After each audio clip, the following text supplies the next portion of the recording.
আসসালামু আলাইকুম ওয়া রাহমাতুল্লাহি ওয়া বারাকাতুহু। আত-তাদরিস অনলাইন মাদ্রাসার পক্ষ থেকে আরবি ইবারত শিক্ষা কোর্সে সকল বন্ধুকে স্বাগত জানাচ্ছি। আমি নুরুল আমিন আমজাদি। প্রিয় বন্ধুরা, আজকে আমরা সূরা আল কাফিরুন এটার হরকত কোথায় কি কেন হলো আলোচনা করছি। বিসমিল্লাহির রহমানির রহিম। কুল, বলুন। আমরের সিগা, নাসারা ইয়ানসুরু, কফ ওয়াও লাম মূল অক্ষর ছিল। কুল, আপনি বলুন। ইয়া, হে। আইয়ুহাল কাফিরুন, এখানে আমরা কখনো দেখি ইয়া আদামু অথবা ইয়া ইয়া নবিয়্যু। এখানে ইয়া শব্দটার পরে ইয়া কাফিরু হতে পারতো, কিন্তু কাফিরু শব্দ শেষে যখন আলিফ লাম আছে তখন আইয়ুহা আইয়াতুহা যোগ করতে হয়। এটা আমাদের বন্ধুদের নিশ্চয়ই জানা আছে। যেমন ইয়া আইয়াতুহান নাফসুল মুতমাইন্না, মুআন্নাস হলে আইয়াতু আর মুযাক্কার হলে আইয়ুহা, এটা যোগ করতে হয়। ইয়া আইয়ুহাল কাফিরুন, ইয়াল কাফিরুন কেমনে বলে? এটা তো বলা যায় না। এই জন্য আলিফ লাম থাকার কারণে এসএমএ আমরা কিন্তু শুরুতে আইয়ুহা আইয়াতুহা যোগ করব। হে কাফেরগণ, তোমরা শুনে রাখো, বলুন আপনি। হে কাফেরগণ, লা আ'বুদু, আমি ইবাদত করি না। মা, যাহা, তা'বুদুনা, তোমরা ইবাদত করো।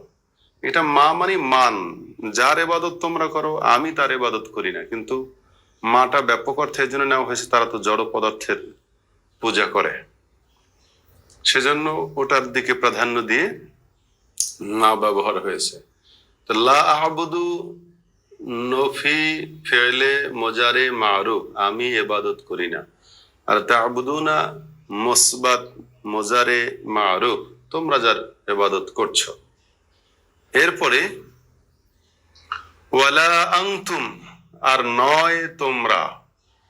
আবিদুনা ইসমে ফাইল, ইবাদতকারী। আবিদুনা আবেদানে, আবিদুনা তোমরা ইবাদতকারী নও। মা আ'বুদু, আমি যার ইবাদত করি, আমি যা ইবাদত করি তোমরা সেই ইবাদত করো না। ওয়ালা আনা, আর নয় আমি।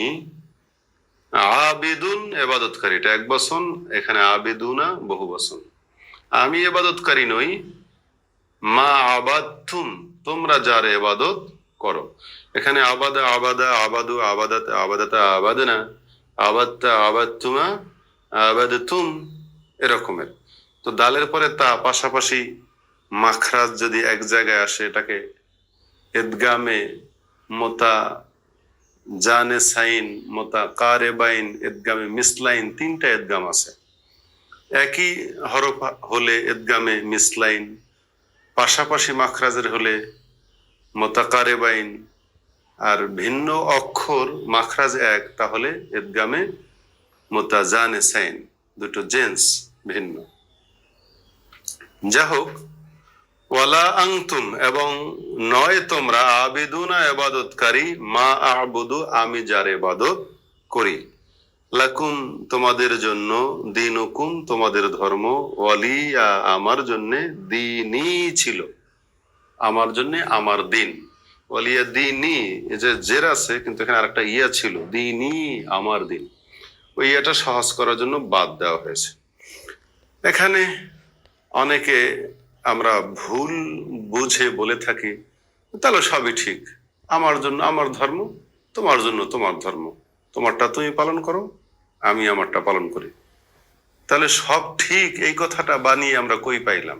এখান তো বলা হলো তোমার দিন নিয়ে তুমি থাকো, আমার দিন নিয়ে আমি থাকি, তোমারটাও ঠিক আমারটাও ঠিক। এই ঠিক ব্যাখ্যাটা যে আমরা যারা দিচ্ছি তাদের জন্য ভুল ভাঙাতে একটা কথা বলবো যে কুলিয়া ইউহাল কাফিরুন, হে কাফিররা। কাফিররা কারা? কোরআনের অসংখ্য আয়াতে আছে লা ইউফলিহুল কাফিরুন, কাফিররা সফল কাম নয়, ওরা ফেল। এখন যারা পাস আর যারা ফেল, এখানে দুই ছাত্র যদি, যে পাস করেছে সে যদি বলে ওই ফেল করা ছাত্র, তোর লেখাপড়া নিয়ে তুই থাক, আমার লেখাপড়া, আচ্ছা একটু শুদ্ধ করে বলি, হে ফেল করা ছাত্র, তোমার লেখাপড়া নিয়ে তুমি থাকো, আমার লেখাপড়া নিয়ে আমি থাকি, তাহলে একজন ফেল আর একজন পাস, দুজনের সাথে কোনো তুলনা হলো? ওরা এমনিই তো বিফল, ব্যর্থ। এখন যদি বলি হে ব্যর্থ সম্প্রদায়, তোমার কাজ তোমার কাছে, আমার কাজ আমার কাছে, এখানে তো আলাদা হয়ে গেল হেডলাইনই ডাকের মধ্যে, যে তুমি ব্যর্থ আমি সফল, সুতরাং তুমি ব্যর্থতার কাজ নিয়ে থাকো, আমি সাফল্যের কাজ নিয়ে থাকি। কারণ উভয়টা ঠিক থাকে কোথায়? যা হোক বন্ধুরা, এ বললাম অন্য একটু ব্যাখ্যা। দেখা হবে পরবর্তী এজরার আরেকটি ভিডিওতে।